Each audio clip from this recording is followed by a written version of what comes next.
Hello everyone, welcome to Law of Assumption Coaching. Thank you so much for coming back here again and I hope you guys are doing awesome. All right, so आज एक नया topic मैं आप लोगों के लिए लेकर आई हूँ. एक हमारी सब्सक्राइबर हैं जिनका मैंने कमेंट अभी एक दो दिन पहले पढ़ा. एक वीडियो के नीचे उन्होंने जिनका नाम है श्रद्धा वैद्य का, जो ये लिखती हैं कि how is it possible that our office colleagues are playing tricks against me. Please explain how is it my creation और you pushed out. Please explain. ये श्रद्धा जी ने एक क्वेश्चन पूछा और मुझे लगा इस टॉपिक पे डेडिकेटेड वीडियो बनाना चाहिए ताकि आप भी, जितने लोग हैं जिनको ये लगता है कि दुनिया के जो 3D में जो दुनिया में लोग रहते हैं वो आपको सताने के लिए आ रहे हैं या आपको नेगेटिवली इम्पैक्ट करने के लिए आ रहे हैं, कहीं ना कहीं आप अपने आप को विक्टिम समझते हैं उस जगह पे और आपको लगता है कि मेरे साथ गलत हो रहा है यहाँ पे, मैंने तो इनके साथ कुछ नेगेटिव नहीं किया, फिर why am I facing this problem. ये वीडियो ज़रूर लास्ट तक देखिएगा और इसको चाहे सेव कर लीजिएगा बिकॉज ये आपको अच्छे से समझ में आने लग जाएगा कि ये प्रॉब्लम हो क्यों रही है, why these things are happening, इसके रीजंस क्या हैं और इसको ठीक कैसे करना है, हम उस पर भी बात करेंगे. तो अगेन इसका आंसर हम नेविल सर की ही बुक से लेते हैं, अवेकेंड इमेजिनेशन का chapter number 4, the pruning shares of revision. ये जो चैप्टर है इसमें एक पैराग्राफ है जो ये बताता है कि ये सब आपके साथ क्यों हो रहा है. बेसिकली ये जो चैप्टर है रिविजन के बारे में. अब रिविजन टेक्निक जो है, रिविजन टेक्निक क्या है मैं आपको बता देती हूँ. ऑल्दो मैंने ऑलरेडी एक डेडिकेटेड वीडियो बनाया हुआ है रिविजन टेक्निक पे, but still I am going to for this particular comment मैं आपको बता देती हूँ रिविजन टेक्निक क्या है. कोई भी चीज़ जो आपकी 3D में घटित हुई है, जिसको आप नेगेटिव देखते हैं कि मेरे साथ हुआ ये, लेकिन हुआ ये नेगेटिव, मैंने ऐसा एक्सपेक्ट नहीं किया था लेकिन इसका आउटकम नेगेटिव निकला, ये ओवरऑल मेरे माइंड में एक नेगेटिव इंसिडेंट्स के तौर पे, मेमोरी के तौर पे मेरे माइंड में बनी हुई है. तो जब जब मैं इस इंसिडेंट्स के बारे में सोचता हूँ या सोचती हूँ, मेरे दिमाग में, मेरे मन में इस बात को लेकर एक नेगेटिव फीलिंग ही आती है. चाहे वो गुस्सा आता है, चाहे वो रिग्रेट आता है, चाहे वो सैडनेस आती है, लेकिन एक नेगेटिव फीलिंग ही मेरे माइंड में आती है. तो जब ऐसा कुछ आपके साथ घटित होता है, उस पूरे के पूरे इवेंट को आप चेंज कर सकते हो. अब सबसे पहले हमें ये समझना ज़रूरी है कि रिवीजन करना क्यों है. ऑल्दो नेवल गोडार्ड सर ये कहते हैं कि आपको डेली रिवाइज करना चाहिए. मॉर्निंग में, और मॉर्निंग से लेकर रात तक जब आप पूरा दिन जीते हैं तो रात को सोने से पहले आपको रिवीजन ज़रूर करना चाहिए. ठीक है. रिवीजन बेसिकली किया किस चीज़ का जाता है, जो चीज़ घटित हो चुकी है. कौन सी चीज़ घटित होती है? जो चीज़ पास्ट में होती है, वो चाहे 20 मिनट पहले का पास्ट हो, चाहे वो 2 साल पहले का हो, चाहे वो 20 साल पहले का हो. पास्ट और प्रेजेंट बेसिकली एग्जिस्ट करता ही नहीं है. थोड़ा सा मैं इसके बारे में आपको ज़रूर बताऊंगी, उसके बाद हम आगे बढ़ेंगे कि रिविजन टेक्निक क्यों आपको करना ज़रूरी है. और इसका मैं आपको इसी बुक से जो एग्जाम्पल है, ये जो अवेकेंड इमेजिनेशन का चैप्टर नंबर 4 है, मैं इसी एग्जाम्पल को आपको समझा के ये पूरा टॉपिक आपको समझाऊंगी. तो जो जर्मन टीचर हैं एकार्ट टोल, उनकी एक बुक है the power of now. I don't know whether you have read this book और नॉट. उसमें साफ साफ एक ही बात लिखी गई है कि there is no existence of past और फ्यूचर. ये पास्ट और फ्यूचर जो है ये आपका एग्जिस्ट रियलिटी में करता ही नहीं है, क्योंकि जो पास्ट है वो कभी प्रेजेंट था आपका. जब वो बीत जाता है, बीता हुआ कल कहाँ एक्चुअली सस्टेन करता है, वो हमारे माइंड में सस्टेन करता है, वो हमारे माइंड में जगह बना के बैठा है एज मेमोरी. तो जो भी चीज़ें आप पास्ट के बारे में सोचते हैं, वो पास्ट बेसिकली है कहाँ, एग्जिस्ट कहाँ कर रहा है, वो आपके माइंड में एग्जिस्ट करता है और माइंड में मेमोरी के फॉर्म में आपने उसको संजो के रखा हुआ है, संभाल के रखा हुआ है. ठीक है. तो पास्ट का रियलिटी में तो कोई लेना देना नहीं है, रियलिटी में तो एग्जिस्ट करता ही नहीं है. अब आती है बात फ्यूचर की. फ्यूचर बेसिकली हमारी रियलिटी में भी एग्जिस्ट नहीं करता है. फ्यूचर जो है अगेन हमारे माइंड में सस्टेन करता है. जो आने वाला कल है, हम उसके बारे में एक्सपेक्टेशंस रखते हैं, इसलिए वो हमारे माइंड में जगह बना के बैठा है. ठीक है. जो पास्ट है वो मेमोरी है और जो फ्यूचर है वो एक्सपेक्टेशन है. लेकिन रियलिटी में आज अभी इस मोमेंट में आपके सामने एग्जिस्ट क्या करता है? It is the present moment. आपका जो प्रेजेंट मोमेंट है वो ही आपका अपना है. जो प्रेजेंट में आप कर लोगे वही अगले 20 मिनट के बाद वो आपका पास्ट बन जाएगा. जो फ्यूचर में आप सोच रहे हो उसके लिए जो काम आपको करना है, एक्सपेक्टेशन पर खरे उतरने के लिए, वो काम भी आपको आज करना पड़ेगा. तब आपका फ्यूचर 20 मिनट के बाद जो आने वाला है वो प्रेजेंट बन जाएगा. तो बेसिकली आपके पास पावर क्या है, आपके पास प्रेजेंट की पावर है, ना तो पास्ट में कुछ है ना फ्यूचर में कुछ है। जो कुछ है जितना भी है वो सब प्रेजेंट मोमेंट में है, और प्रेजेंट मोमेंट में ये आप डिसाइड करते हैं कि मुझे कहाँ रहना है, मुझे पास्ट में ज़्यादा जीना है या मुझे फ्यूचर में ज़्यादा जीना है, ये आप डिसाइड करते हैं।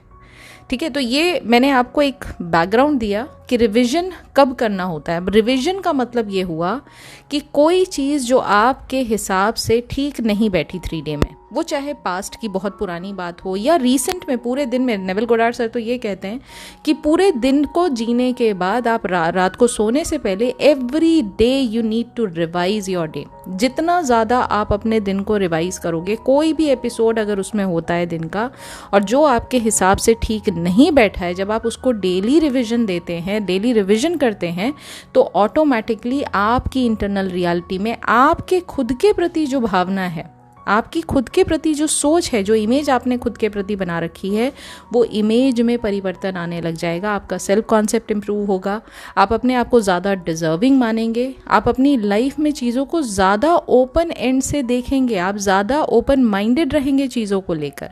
And that's what we need, क्योंकि manifestation is an ongoing journey. Manifestation में आपको खुद के अंदर ही बदलाव लेकर आने हैं, तब आपकी लाइफ में 3D में मैनिफेस्टेशन आता है। तो ये आपको अच्छे से समझ में आ गया कि रिविजन क्या है, पास्ट क्या है, प्रेजेंट क्या है, फ्यूचर क्या है, ये हमें अच्छे से समझ में आ गया। अब यहाँ जो नेविल सर बात कर रहे हैं इस पैराग्राफ में, that revision is the greatest importance when the motive is to change one self. जब खुद को चेंज करना है, आपका मोटिव ये है कि मुझे खुद के अंदर बदलाव लाना है, तो रिवीजन को आपको प्रैक्टिस करना चाहिए। क्योंकि खुद को क्यों बदलना है? क्योंकि जिस माइंड में ये पास्ट अभी जी रहा है आपकी मेमोरी बन के, वो किसका माइंड है? वो आप ही का तो माइंड है। तो अगर आपको अपने पास्ट की वो मेमोरीज़ को हटाकर नई मेमोरीज़ को स्थापित करना है, एस्टैब्लिश करना है, तो वो किसको करना है? वो आप ही को तो करना है। तो चेंज किसके अंदर आया? आपके अंदर आया ना। ठीक है, आगे जो लाइन कही है नेविल सर ने, when there is a sincere desire to be something different, when the longing is to awaken the ideal active spirit of forgiveness. ये जो फॉरगिवनेस वाली बात कही है, ये बहुत इंपॉर्टेंट है यहाँ पर। ये इसलिए आपको प्रैक्टिस करना चाहिए ताकि आप खुद को फॉरगिव कर सकें। Forgiveness is the most important word in this whole practice of revision. ये फॉरगिवनेस क्या है, मैं इसके बारे में भी बताती हूँ। Without imagination man remains a being of sin. Man either goes forward to imagination और remains imprisoned in his senses. To go forward to imagination is to forgive. Forgiveness is the life of imagination, the art of living it, the art of forgiving it. Forgiveness is, in fact, experiencing in imagination the revised version of the day. Experiencing in imagination what you wish you had experienced in flesh. Every time one really forgives, that is, every time one relives the event as it should have been lived, one is born again. तो ये जो पूरा paragraph है, इसमें forgiveness के बारे में कहा गया है। यहाँ साफ साफ ये बात कही गई है कि अगर आपको किसी चीज़ को रिवाइज करना है तो आपको फॉरगिवनेस करना आना चाहिए। फॉरगिवनेस का मतलब यहाँ सीधा सीधा ये है कि चीज़ों को इमेजिन वो करें जो आप एक्चुअल में 3D में चाहते थे। जो हुआ वो भी आपका क्रिएशन था, लेकिन वो आपके मन मुताबिक नहीं है। तो एक्चुअल में हम किसको ब्लेम करते हैं यहाँ पर? अगर आप कॉन्शियसली अवेकन हैं तो आप मानेंगे कि ये मेरी गलती है, ये मुझसे गलत हुआ, मैंने ऐसी 3D रियलिटी का क्रिएशन किया। आप बाहर के किसी भी पर्सन को या बाहर की दुनिया में किसी भी चीज़ को आप ब्लेम नहीं करते हैं। ठीक है, ऑन द कॉन्ट्ररी, अगर आप कॉन्शियसली अवेकन नहीं है तो आप ब्लेम किसे करेंगे? इस पर्सन ने मेरे साथ ऐसा किया, ये लोग मेरे साथ गलत कर रहे हैं। जस्ट लाइक यहाँ श्रद्धा जी ने मुझसे जो सवाल पूछा है, ये ऑफिस के कॉलीग मेरे अगेंस्ट में ट्रिक प्ले कर रहे हैं। अरे उनको आपसे कोई लिटरली कोई मतलब बचपन से कोई वॉर पे थे क्या आप लोग? ऐसा तो नहीं है ना। थोड़ी देर के लिए खुद सोचिए कि why these people who have like no connections with me whatsoever other than working together in the same place, you know, a common workplace.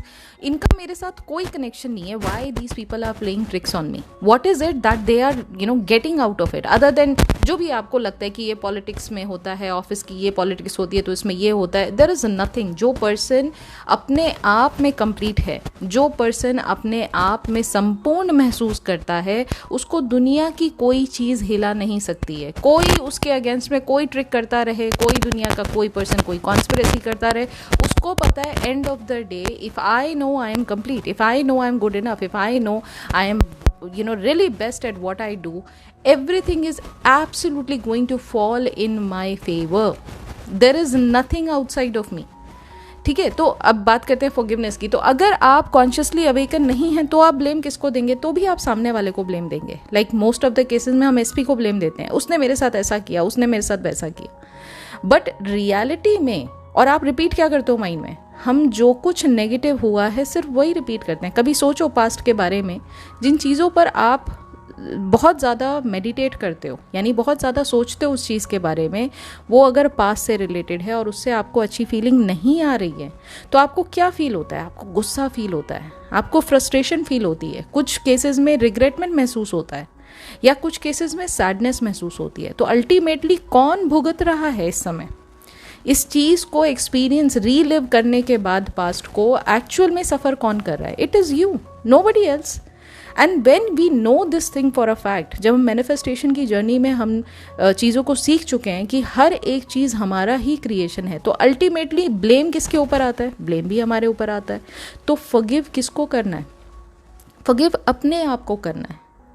That you are the one who created something negative, even though you had no intentions for it, but somehow it got created.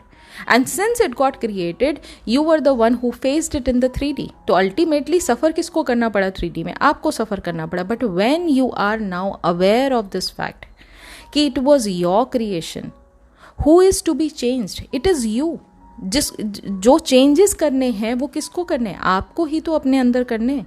जितना ज़्यादा आप अपने आप को forgive करते जाएंगे पुरानी चीज़ों को लेकर, जितना ज़्यादा आप अपने आप को पॉजिटिवली ओपन रखेंगे, उतना ही ज़्यादा 3D में चीज़ें पॉजिटिव आपको दिखाई देने लगेगी. तो जो कॉलीग्स अभी आपके एंटी चल रहे हैं, वही कॉलीग्स आपके फेवर में आने लग जाएंगे.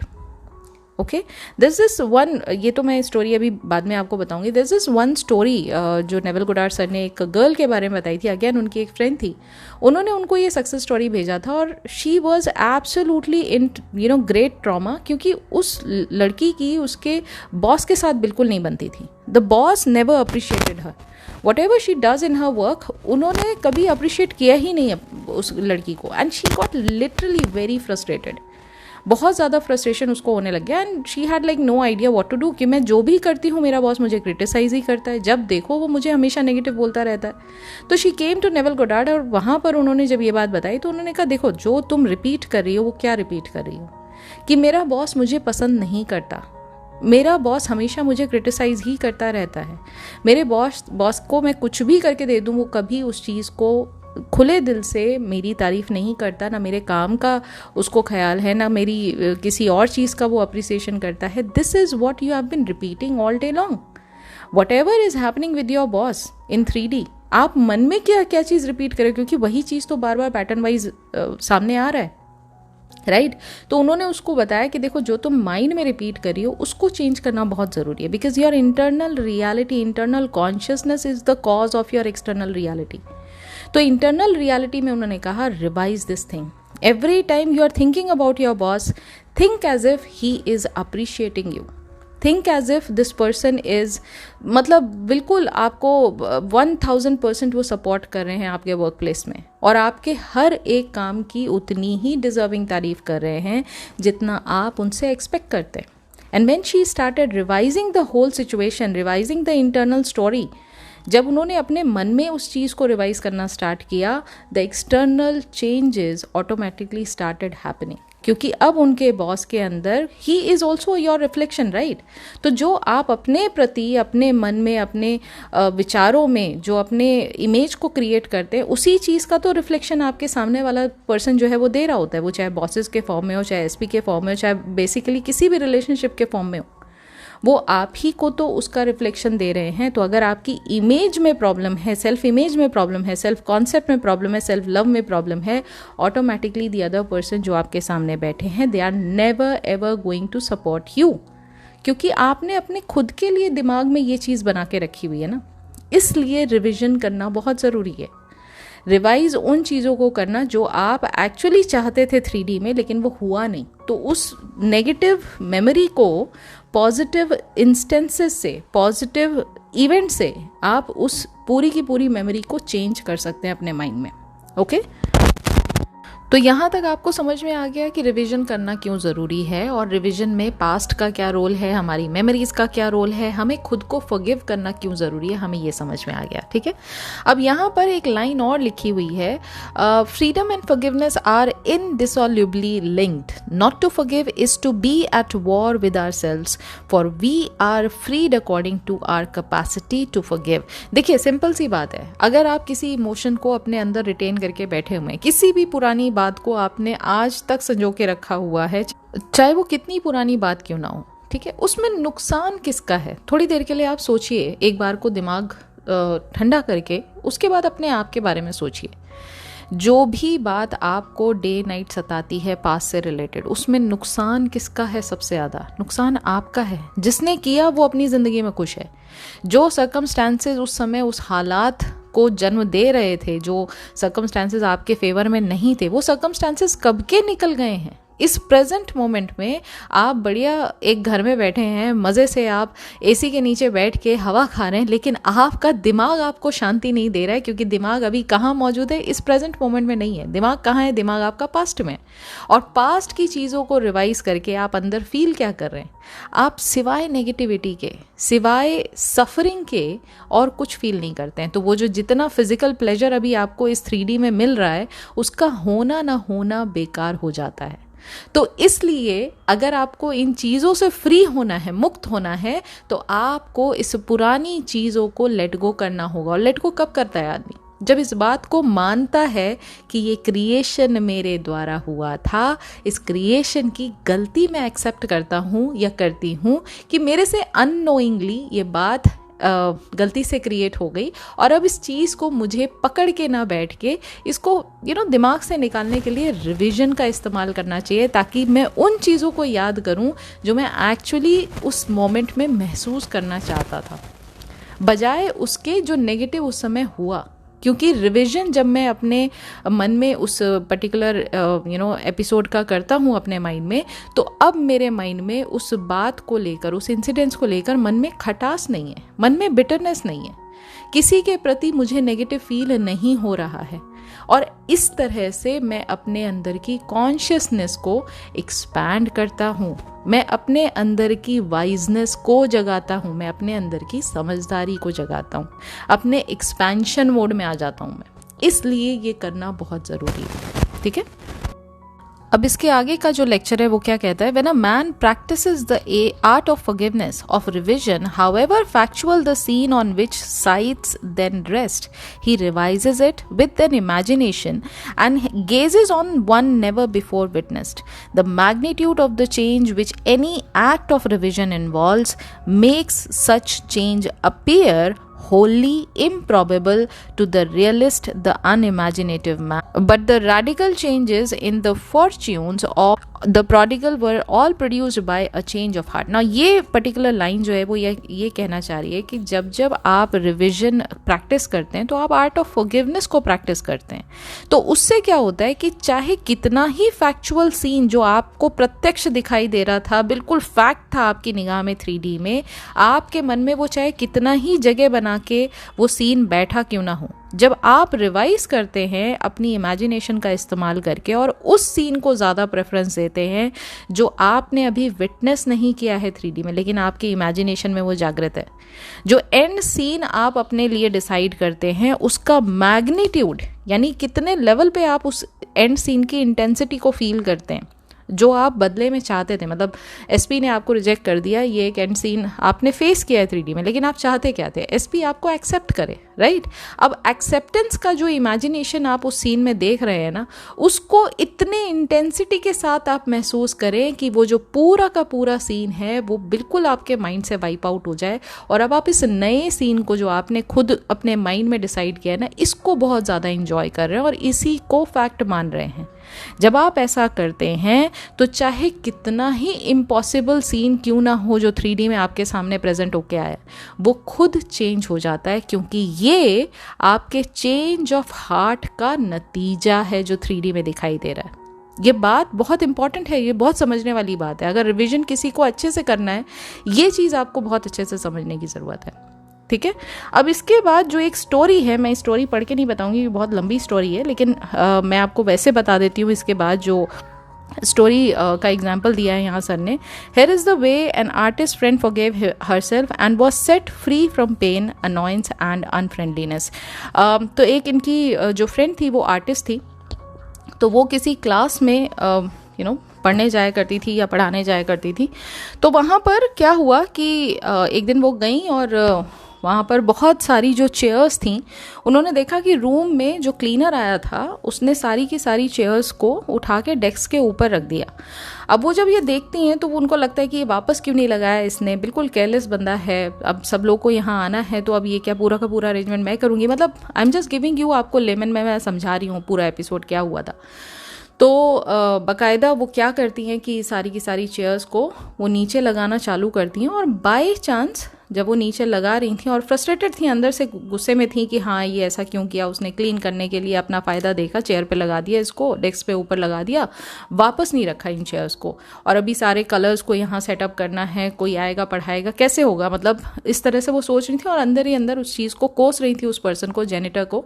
और जब वो ये काम कर रही थी तो चेयर जब उन्होंने नीचे रखा और लगातार रखती ही एक चेयर बाई चांस उनके हाथ से स्लिप हुई, और उनका जो पैर का टो था, यानी पैर में जो उंगलियां होती है उसमें एक जो टो था उनका, उसमें जाके चेयर उनकी लग जाती है, और वो चेयर की वजह से पैर में उनको बहुत ज़्यादा चोट लग जाती है। और ये ध्यान से सुनिएगा, ये उन लोगों के लिए भी है जो हेल्थ इम्प्रूव करना चाहते हैं, या जिनको अपने फिजिकल मैनिफेस्टेशन में कोई चेंजेस करने हैं ना, मतलब फिजिकली कुछ चीज़ मैनिफेस्ट करनी है, ये स्टोरी उन लोगों के लिए भी उतनी इम्पॉर्टेंट है। तो उनके पैर में बहुत बुरी तरह चोट लग जाती है, और वो टो जो होता है वो ऑलमोस्ट नम हो जाता है, और वो इस तरह से मतलब होता है कि उनको बहुत पेन होता है। लेकिन वो जब देखती हैं अपने टो को, तो टो में कुछ बिगड़ा नहीं होता है, मतलब टो का शेप वैसे का वैसे ही होता है, जो उनका पैर का अंगूठा होता है वैसे का वैसे ही होता है, उसमें कोई ऐसे ब्लड या कुछ इस तरह से नहीं निकला होता। तो उनको लगता है चलो ठीक है, कोई बहुत ज़्यादा नहीं लगी होगी, वो उस चीज़ को इग्नोर करती हैं और जाके अपना क्लास अटेंड करती हैं।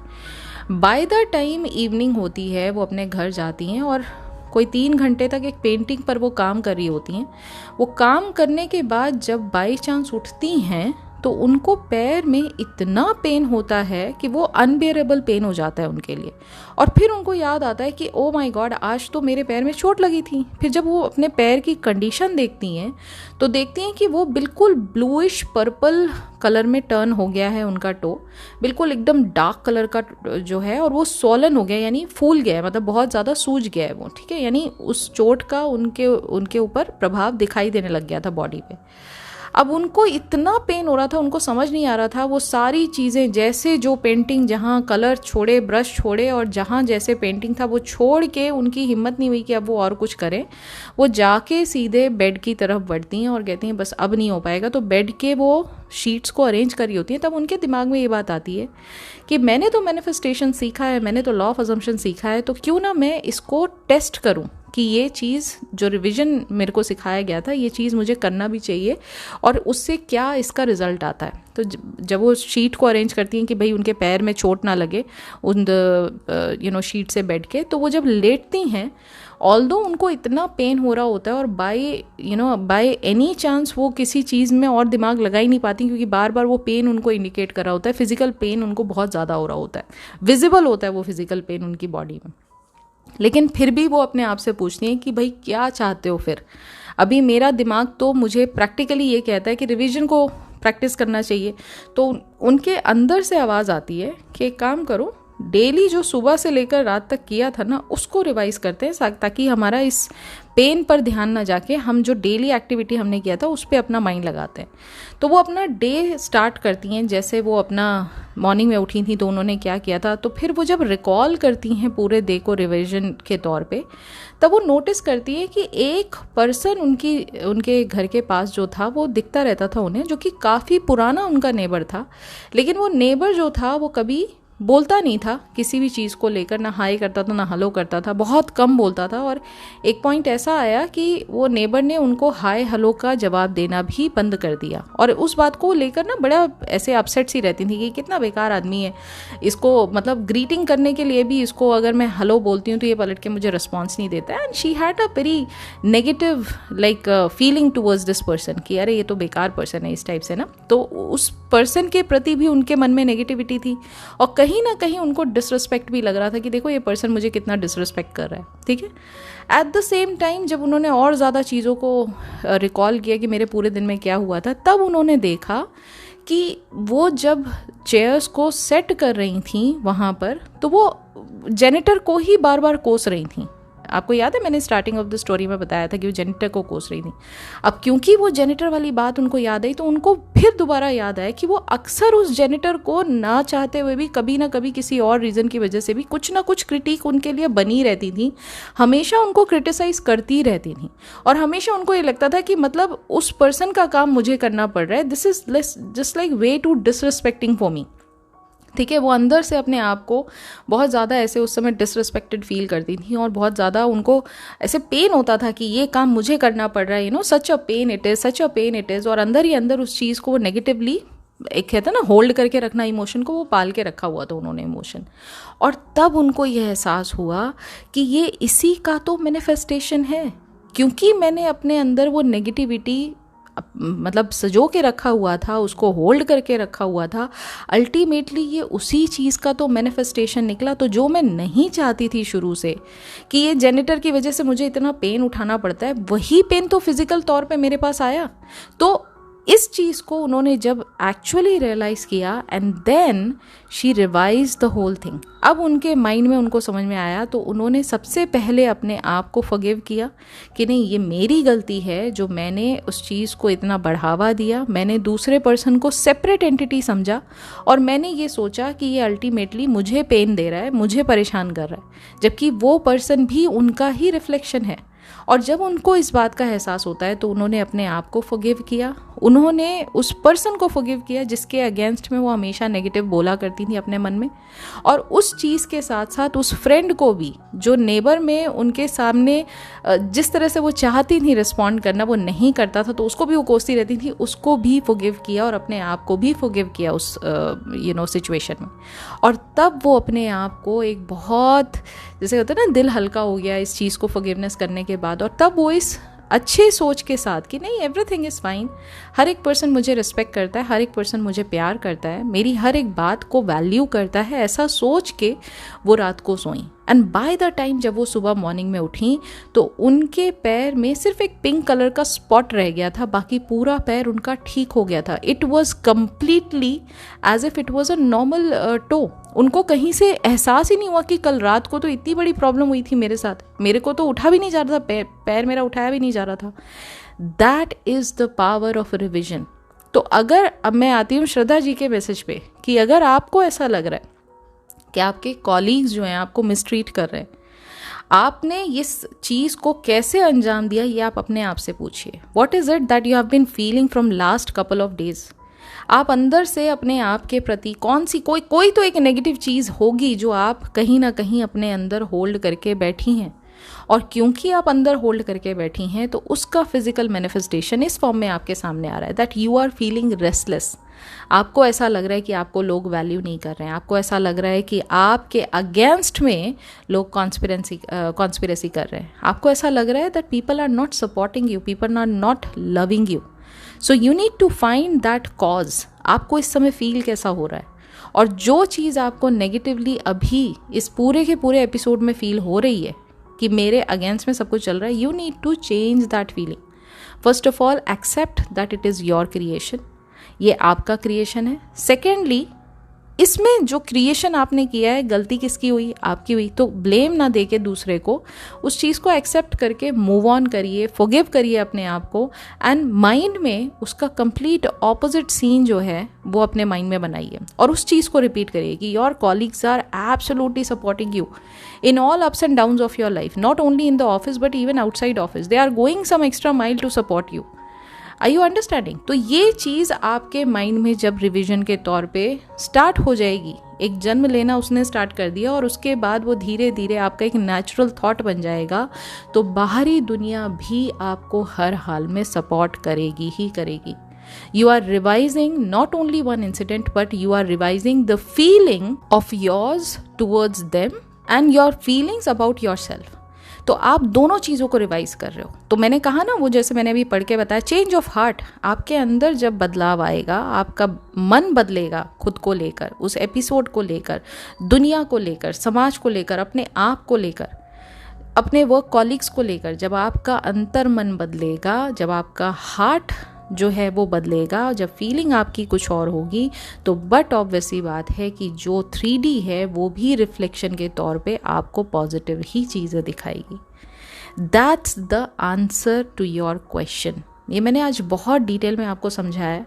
मुझे पता नहीं आप लोग इस टाइप की वीडियो पसंद करेंगे या नहीं करेंगे, बट मुझे लगता है कि जितना मदद हो सकती है इन छोटे छोटे क्वेश्चंस को लेकर, छोटे छोटे तरीके से आपको समझा कर, उतना ही आप लोगों को जो मैनिफेस्टेशन की जर्नी है वो आसान लगेगी. और जितना नॉलेज आप अटेन करेंगे, जितना उसको अपनी डे टू डे लाइफ में प्रैक्टिस करेंगे, आप देखेंगे आपकी लाइफ में बदलाव खुद ही शुरू हो जाएगा.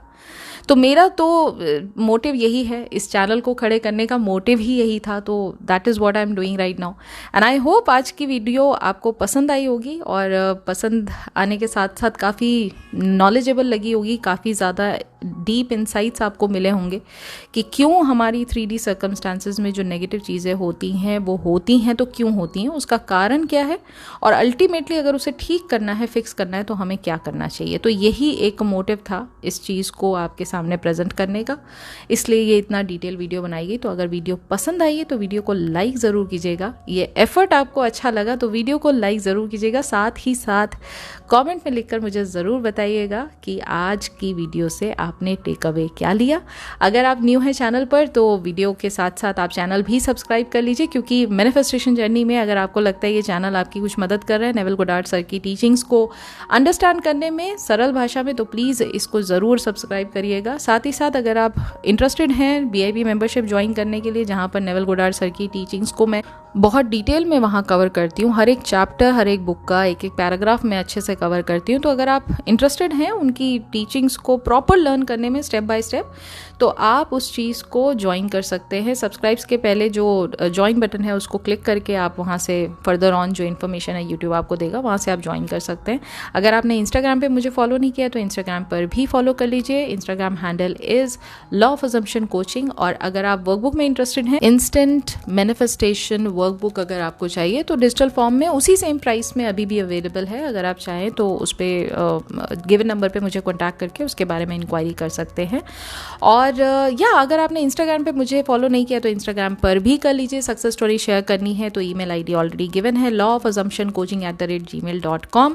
और कल आ रहा है Q&A का वीडियो. तो कल की वीडियो बहुत लंबी होने वाली है, क्योंकि आज रात तक जितने भी क्वेश्चंस अभी तक 4 डेज में उसमें आए हैं, मैं कल उनके आंसर्स दूंगी.